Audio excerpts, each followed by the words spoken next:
Hello, this is Molly Reamer, and welcome to our Rituals of Returning video here in the Cauldron of Creation, which is our April theme. So I am using the Seasons of the Witch Beltane Oracle, the Sorcery Oracle, and a little assist from the Daily Magic Oracle by Maia, as well as my own Story Goddess Oracle and my own Cauldron of Creation cards.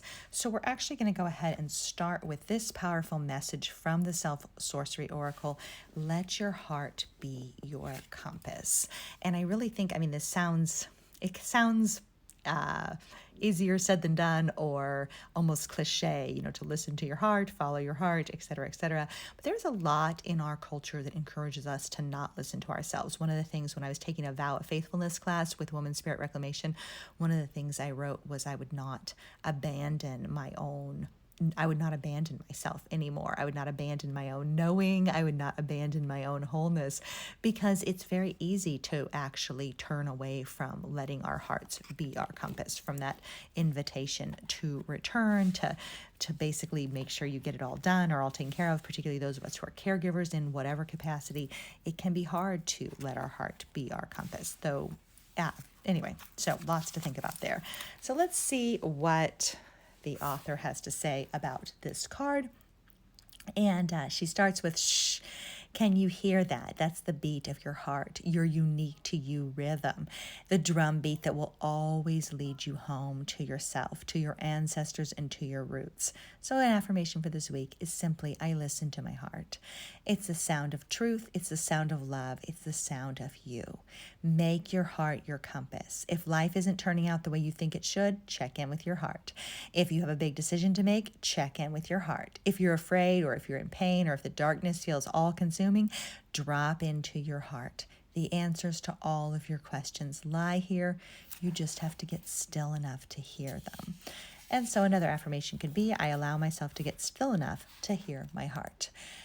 And then the core affirmation, of course, is my heart is my compass. So a practice suggestion, and I suggest this over and over and over again. People might even get tired of hearing me say, put your hands against your heart and listen.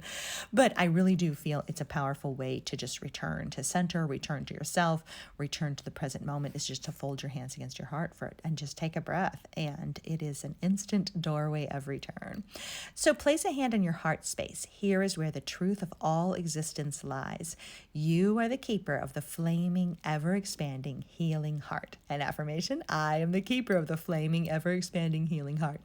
The heart that knows that you've been hurt, that you've experienced pain, and pain that means you'll do the things you can to protect your heart from ever feeling that way again. But your heart is not meant to be shut down. Another affirmation could be, I keep an open heart. Its deeper chambers are each like ancient Egyptian temples that hold old magic, old power, and potency that return us to love. Another affirmation could be, I return to love. Over and over again, let yourself return to love. Let your heart be your compass, and let it always return you to love. So a powerful invitation there. And if we're connecting this to our Cauldron of Creation, as you steep in the cauldron with the things that you are creating, let yourself return to love, and let that return to love inspire what you create next. Okay? Challenging little stack of things here to excavate. So from the Beltane Oracle, the Seasons of Witch Beltane Oracle, we got the Goddess. Make sure to feel it in your bones, for you are what you believe. So an affirmation could be, I trust what I feel in my bones. Make sure to feel it in your bones. You are what you believe. And let's see what the reminder is from the guidebook for this one. And so this is a good one, a good reminder in the cauldron as we create, that it's a good reminder that in order to create what we feel called to create, what we long to create, we do have to consciously make time and space. We do have to carve out time and space, and that means sticking to our own boundaries. And so this card reminder says, you have the ability to limit access to your energy. Do not feel pressure to say yes to every opportunity requesting your attention. The situation you are inquiring about requires additional evaluation before you can proceed. Does this situation truly align with what you'd like to have in your life right now? Is this something you truly enjoy, or are you settling out of fear or worry that you won't get another chance like this? You don't need to settle. The universe provides unlimited opportunities. I wrote in a poem a couple of, I think it was in the Temple of the Ordinary, about marveling at how many opportunities to begin again we are each granted. So you always have an opportunity to begin again. The universe provides unlimited opportunities to share your gifts with the world, and you will be blessed over and over again. Give yourself time and space to consider all of your options before you decide which one will be lucky enough to be a part of your life. If something slips away while you do this, that's okay. And so that is important to consider, that as we're nurturing our creations, as we're stirring the cauldron, as we're working on what we want to bring into being, sometimes that means saying no to something else. Sometimes that means laying something aside. Sometimes that means choosing. It means choosing. And there's a lot of power in choice. Okay, so now the little assist from the Daily Magic Oracle. And we actually have 2 cards for this one, and they are both good ones. This is a good reminder here. The tools we use to hone our intuition or to reveal our connection to the larger world, like oracles, are not in and of themselves magic. The magic lies in sensing the connection. We use tools to channel this feeling outward, to make inner knowings visible in the outer world.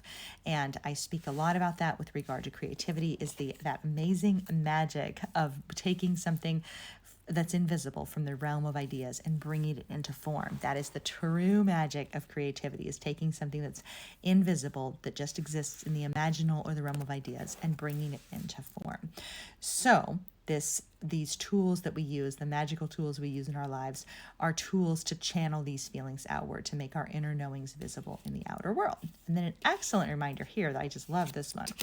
Sometimes our experiences are unreal in all the best ways. Let yourself believe in magic. Let yourself believe in magic. And the more you believe in magic, the more you find you experience it. I see this connection here too. Make sure to feel it in your bones, for you are what you believe. The more you are alert for magical moments, the more of them arise for you. It's something that's just true. I'm not that huge into law of attraction, manifesting your own reality kind of stuff, because there's multifaceted factors of everyone's lives, and we exist in a great complex web of relationships, and there's a million factors, seen and unseen, that goes into each person's life, in each person's day rather. But I do find that the more you look for moments of magic, the more you remain alert for moments of magic, the more you remain alert for goddess connections and signs and symbols afoot in your own life, the more you experience. So sometimes our experiences are unreal in all the best ways. Let yourself believe in magic. And then an affirmation from our Cauldron deck: may I honor all phases: release, rest, creation, and expansion. Those are the 4 phases of our creative cycle in the cauldron. First we let go, then we rest, then we let new things be created, and then we expand. We let them expand outward. A prompt: which phase am I inhabiting right now? Remembering that life moves in cycles and circles and not in straight lines. So over to our Cauldron of Creation card. We already explored the front part of this in our Herbal Ally video for the month, but I wanted to share the other things that I have in my pocket back here.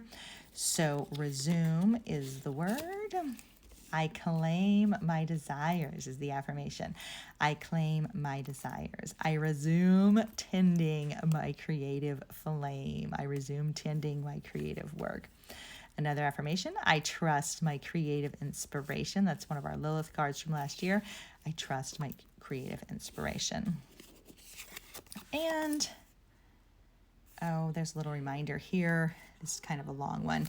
We need goddess consciousness to reveal Earth's holiness.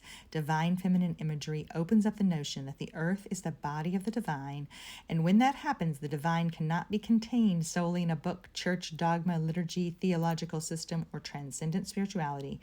The Earth is no longer a mere backdrop until we get to heaven, something secondary and expendable. Matter becomes inspirited. It breathes divinity. Earth comes alive and sacred, and we find ourselves alive in the midst of her and forever altered. It breathes divinity. It breathes divinity. The earth is alive and sacred. So that is an important reminder for us as well. And this card needs to be trimmed, obviously, but I'll do that later. Here is a closing little prayer slash blessing slash message slash affirmation for you. I dedicate myself to living from center, to the path of the mystic, the ways of the priestess, and the work of the goddess. So may you be alert for magic. May you honor all the phases of the creative cycle, and may you let your heart be your compass. Keep returning to the heart. Thanks so much for being here. Keep living your magic, everybody. Bye-bye.